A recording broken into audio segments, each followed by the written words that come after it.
Hiring ang Jamas ng station loader at aircraft cleaner.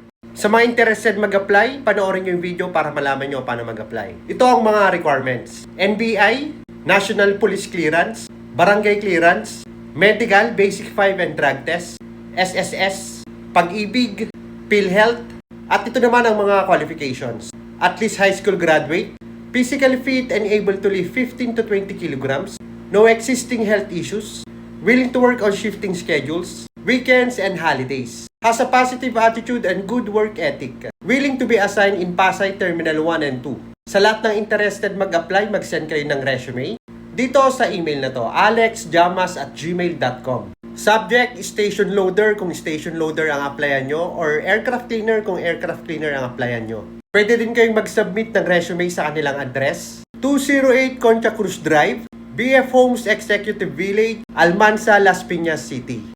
And disclaimer lang, hindi ako part ng company, so huwag kayong magsisend sa akin ng resume. Kung anong info na nandyan, yan lang ang alam ko, masters. Sa may mga katanungan, i-follow nyo si Alex HR. And sa lahat ng mag-a-apply, good luck sa inyong lahat.